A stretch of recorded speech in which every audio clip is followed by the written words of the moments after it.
వల్లభనేని వంశీ మరి ఆయన అరెస్ట్ చేసినటువంటి నేపథ్యంలో జగన్మోహన్ రెడ్డి గారు మాట్లాడుతున్నారు. ఈరోజు రెడ్ బుక్ రాజ్యాంగం నడుస్తుందని చెప్పేసి మేము ఒకటే చెప్తున్నాం. తెలుగుదేశం పార్టీ కార్యాలయాలంటే మేము దేవాలయాలుగా భావిస్తాం. అలాంటి దేవాలయాల మీద దాడి చేస్తే ఆ రోజు ఉన్నటువంటి ప్రభుత్వం ఏమీ పట్టించుకోకుండా తిరిగి తెలుగుదేశం పార్టీ నాయకుల మీదే కేసు పెట్టినటువంటి తీరు అదొక జంగిల్ రాజ్య పరిపాలనలాగా. అందుకే తెలియజేస్తున్నాం, ఈరోజు ప్రజాస్వామ్యం నడుస్తుంది, జనరాజ్యం నడుస్తుంది. ఈరోజు ప్రజాస్వామ్యంలో చట్టం తన పని తాను చేసుకునే విధంగా ఈరోజు పరిపాలన చంద్రబాబు గారి నాయకత్వంలో సాగుతుంది. కనుక ఇక్కడెక్కడ కూడా రాజకీయ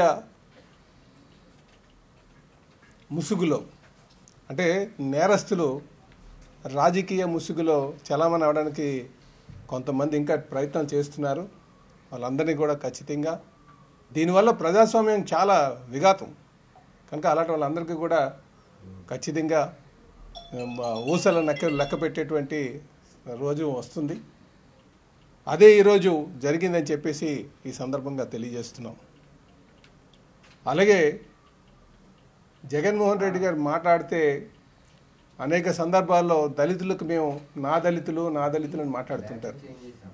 ఈరోజు చూస్తే సత్యవర్ధన్ ఒక దళిత కుర్రోడిని ఎవరైతే ఆ రోజు కార్యాలయం మీద దాడి జరిగినప్పుడు కంప్లైంట్ ఇచ్చినటువంటి కుర్రోడిని, ఆ కుర్రోడిని ఎంత దారుణంగా కిడ్నాప్ చేసి భయభ్రాంతులకు గురి చేసి మళ్ళీ విత్డ్రా చేయడానికి ప్రయత్నం చేసినటువంటిది అన్నీ క్లియర్గా కనిపిస్తుంది. అక్కడ అందరికీ ప్రజలందరికీ తెలియజేసేది ఏంటంటే అధికారం లేనప్పటికీ కూడా ఇంకా గత 5 సంవత్సరాలుగా ఏదైతే జంగిల్ రాజ్యం నడిచిందో అదే తీరులో కొంతమంది వైసీపీ నాయకులు ఉన్నారు. అలాంటి వాళ్ళందరికీ కూడా బుద్ధి ఖచ్చితంగా చెప్తామని చెప్పేసి ఈ సందర్భంగా తెలియజేస్తున్నాం. కనుకనే చట్టం తన పని తాను చేసుకెళ్తుంది. జగన్మోహన్ రెడ్డి గారు సమాధానం ఈరోజు చెప్పాలి. సత్యవర్ధన కుర్రాడు ఎస్సీ కుర్రాడు, ఆ కుర్రాడిని భయభ్రాంతులు గురి చేశారు. ఇప్పుడు అధికారం లేనప్పుడు ఎస్సీల మీద దాడి చేస్తున్నారు.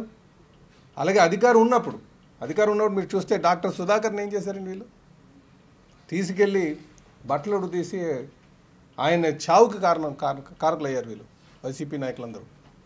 అలాగే సుబ్రహ్మణ్యం ఆ కుర్రోడిని చంపి డోర్ డెలివరీ చేశారు. అలాగే ఓం ప్రతాప్ అని చెప్పేసి ఇదేం లిక్కరు అని ఎస్సీ కుర్రోడు ఆ రోజు ప్రశ్నిస్తే ఆ కుర్రోడిని మర్డర్ చేశారు పొంగునూరులో. దీనికి సమాధానం చెప్పానండి.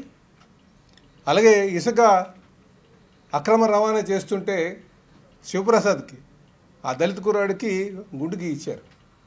ఇవన్నీ కూడా ప్రజలు మర్చిపోయారు అనుకుంటున్నారేమో. ఇదే దమనకాండం మళ్ళీ ఇప్పటికీ కూడా ఈ వైసీపీ నాయకులు చేస్తున్నారు. మేము ఒకటే అడుగుతున్నాం జగన్మోహన్ రెడ్డి గారిని, మీరు చెప్పండి సమాధానం. మీ నాయకులే ఈరోజు వల్లభనేని వంశీ ఇలాంటి వల్ల ఈరోజు పార్టీ పోయిందని సమాధానం వాళ్ళు ప్రశ్నిస్తున్నారు. ఒకవైపు మీరు వచ్చి ఇక్కడ ఏదో రెడ్ బుక్ రాజ్యాంగం నడుస్తుంది అంటున్నారు. మరోపక్క మీ నాయకులే ఈరోజు ప్రెస్ మీట్లు పెట్టి ఇలాంటి వల్లభనేని వంశీ లాంటి వల్ల లేకపోతే వాళ్ళ గుడివాడ కొడాల నానిగారు అలాంటి వాళ్ళ వల్ల ఈరోజు ఈ పార్టీ పోయింది, వైసీపీ పార్టీ పోయిందని చెప్తున్నారు. దీనికి సమాధానం ఏం చెప్తారు?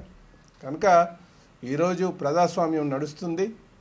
ఈ ప్రజాస్వామ్యంలో ఇలాంటి గూండాలకి రౌడీలకి స్థానం లేదు.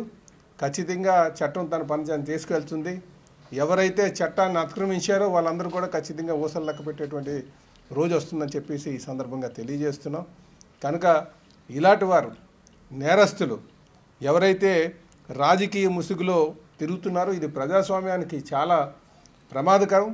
ఇలాంటి వాళ్ళందరికీ కూడా ఖచ్చితంగా జైల్లో పెట్టాల్సినటువంటి అవసరం ఉందని చెప్పి ఈ సందర్భంగా తెలియజేస్తున్నాను అండి.